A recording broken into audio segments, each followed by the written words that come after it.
السلام علیکم ورحمۃ اللہ وبرکاتہ۔ ریڈیو HRDF میں خوش آمدید۔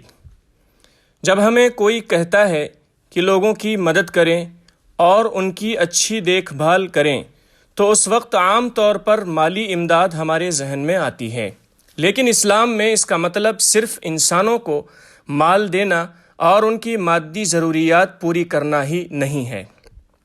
اس کے بجائے اسلام محبت، ہمدردی، حسن سلوک کو عوامی خدمت کے طور پر دیکھتا ہے۔ پیٹ بھرنے کے لیے 2 روٹیاں، سر ٹیکنے کے لیے بستر اور عریانیت کو چھپانے کے لیے لباس ملنے سے انسان کی تمام ضروریات پوری نہیں ہوتیں۔ ہم لوگوں کے لیے بہت کچھ کر سکتے ہیں، جیسے کہ ان کی خوشیوں اور غموں کو بانٹنا، انہیں دنیاوی مدد فراہم کرنا، انہیں وہ رہنمائی دینا جس کی انہیں ضرورت ہے، اور بات چیت، تعلقات اور تبادلے میں باوقار اور عمدہ انداز اختیار کرنا ہے۔ تمام انسان چاہتے ہیں کہ اسے حقیر نہ سمجھا جائے اور دوسروں کے ساتھ برابری کا سلوک کیا جائے، خواہ وہ غریب اور بے سہارا ہی کیوں نہ ہوں۔ ہمیں سب سے پہلے کھلے دل کے ساتھ کسی میں کوئی اچھی چیز نظر آنے پر اسے قبول کرنے اور برائی کو دیکھتے ہی اسے درست کرنے کی ذہنیت پیدا کرنی چاہیے۔ خدمت، ثقافت اور طرز عمل کا اسلامی تصور ان سب کو گھیرے ہوئے ہے۔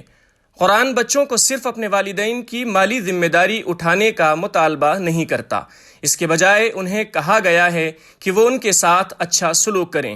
دوسری چیز یہ ہے کہ مالی ذمہ داری اس کے ساتھ آتی ہے۔ بچے اپنے والدین کو خوراک اور رہائش فراہم کرتے ہیں، لیکن اس سے بڑھ کر والدین اپنے بچوں کی محبت اور شفقت حاصل کرنا چاہتے ہیں۔ وہ اپنے بچوں سے پیار کا ایک لمس چاہتے ہیں۔ ہمیں بیماروں، بوڑھوں اور لاچاروں کے لیے ایسی محبت اور شفقت کا اظہار کرنا سیکھنا چاہیے تاکہ وہ معاشرے میں تنہائی اور بے سہارے کا احساس نہ کریں۔ بعض اوقات ہماری محبت اور ہمدردی سے بھری ایک لفظ دنیاوی مدد سے 10 گنا زیادہ قیمتی ہوتی ہے۔ اسلام اچھی بات چیت کو بہت اہمیت دیتا ہے۔ قرآن کہتا ہے، قولوا للناس حسنا واقیموا الصلاۃ وآتوا الزکاۃ، لوگوں سے نرمی سے بات کرو اور نماز قائم کرو اور زکوٰۃ ادا کرو۔